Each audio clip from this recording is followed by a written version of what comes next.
पवार या आपल्या उमेदवारी अर्ज दाखल झाल्यानंतर आता विधान भवनाच्या परिसरामध्ये बाहेर पोहोचलेले आहेत। आपण पाहतोय सुनेत्रा पवार यांनी नुकताच राज्यसभेचा आपला उमेदवारी अर्ज दाखल केलेला आहे। राष्ट्रवादी काँग्रेस अजित पवार गटाचे अनेक बडे नेते यावेळी उपस्थित होते। रुपाली चाकणकर या देखील आपल्याला या ठिकाणी पाहायला मिळतात। त्याचबरोबर अजित पवार गटाच्या महिला पदाधिकारी देखील मोठ्या संख्येनं या ठिकाणी उपस्थित आहेत। धाराशिवच्या उमेदवार राहिलेल्या अर्चना पाटील या देखील सुनेत्रा पवार यांच्यासोबत आपल्याला पाहायला मिळतात।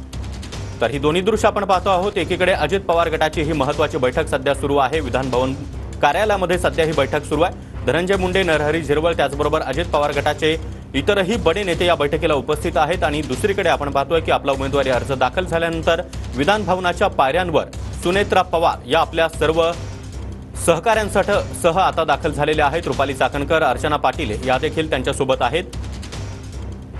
बारामतीला 2 खासदार मिळणार असं आता जवळपास स्पष्ट बोललं जात आहे। कारण एकीकडे लोकसभेवर सुप्रिया सुळे तर आता राज्यसभेवर सुनेत्रा पवार या असणार आहेत।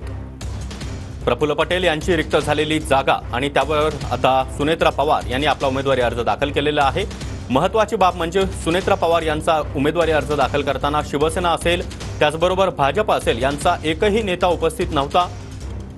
त्यामुळे राजकीय वर्तुळामध्ये आणि मंत्रालय परिसरामध्ये मोठी चर्चा देखील पाहायला मिळाली। मात्र आता आपला उमेदवारी अर्ज दाखल झाल्यानंतर सुनेत्रा पवार या विधान भवन परिसरातून बाहेर पडत आहेत। त्या माध्यमांशी काही संवाद साधणार का हे पाहणं महत्त्वाचं असणार आहे। मात्र विक्ट्री साईन देखील आता सुनेत्रा पवार यांच्याकडून दाखवलं जात आहे। कारण 3 वाजेची वेळ आहे, अजून 1 तास शिल्लक आहे। अद्यापपर्यंत एकाही अन्य उमेदवारांना आपला उमेदवारी अर्ज दाखल केलेला नाही। आणि तत्पूर्वी आपण पाहतोय की विधान भवन परिसरामध्ये आपला उमेदवारी अर्ज दाखल झाल्यानंतर सुनेत्रा पवार त्याचबरोबर इतरही त्यांच्या सहकाऱ्यांकडून विक्ट्री साईन दाखवण्यात आले। तर बारामतीमध्ये आपण पाहतोय गुलाल उधळला जातोय। एकीकडे सुनेत्रा पवार यांनी उमेदवारी अर्ज दाखल केल्यानंतर आता अजित पवार गटाच्या कार्यकर्त्यांकडून बारामतीमध्ये मात्र गुलालाची उधळण केली जाते। लोकसभा निवडणुकीमध्ये पराभव झालेला असला तरी सुनेत्रा पवार या आता खासदार होणार असा विश्वास या कार्यकर्त्यांचा आहे। त्यामुळे काटेवाडीमध्ये अजित पवार यांचं मूळ गाव असलेल्या काटेवाडीमध्ये अजित पवार समर्थक आणि कार्यकर्त्यांकडून अशा प्रकारे गुलाल उधळत मोठा जल्लोष केला जातोय। तर विधान भवनामध्ये आता माध्यमांशी सुनेत्रा पवार या